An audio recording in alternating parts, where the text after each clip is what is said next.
Bien-aimés du Seigneur, pourquoi tant d'hommes et de femmes suivent-ils Jésus-Christ?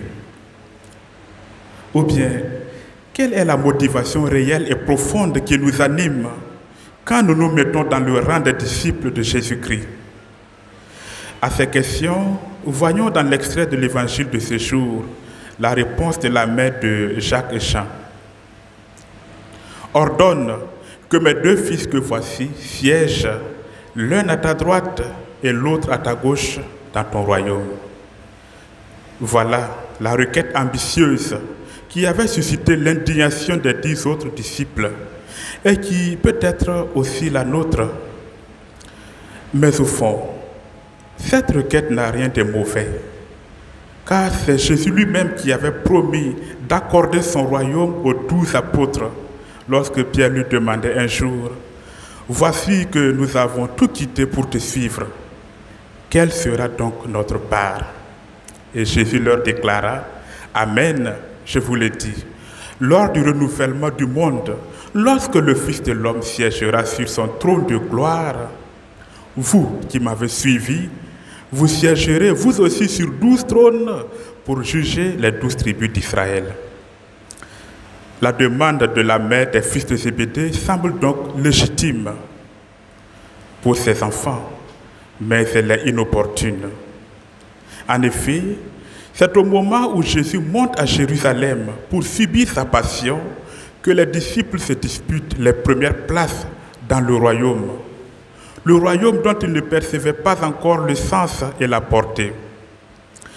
Jésus, dans sa réponse, va donc essayer d'amener ses disciples à comprendre 2 éléments fondamentaux de la foi chrétienne.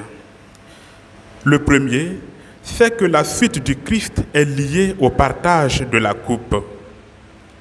Le deuxième, c'est que l'accès au royaume relève de la libre disposition du Père. Il leur dit clairement: ma coupe, vous la boirez. Quant à siéger à ma droite et à ma gauche, ce n'est pas à moi de l'accorder, il y a ceux pour qui cela est préparé par mon Père.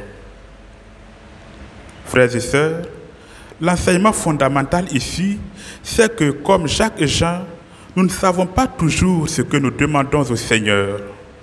Par conséquent, il est plus convenable de nous remettre avec une confiance totale à sa volonté, plutôt que de vouloir lui imposer nos désirs. Si c'est vraiment pour nous que le Christ a accepté la souffrance et la mort douloureuse, nous ne devrions plus rester indifférents face à la croix. Il faut que le Christ nous reconnaisse au pied de la croix comme ses vrais disciples, parce que c'est dans les épreuves qu'on reconnaît ses vrais amis.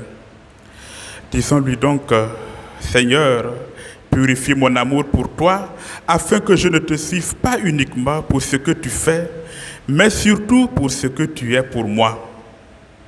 Que je ne t'aime pas uniquement pour ton royaume, mais que je t'aime parce que tu es mort sur la croix par amour pour moi. Car mon paradis, c'est toi. Mon bonheur éternel et véritable, c'est d'être avec toi, uni à toi dans la Sainte Eucharistie, dès maintenant et pour les siècles des siècles. Amen. Le Seigneur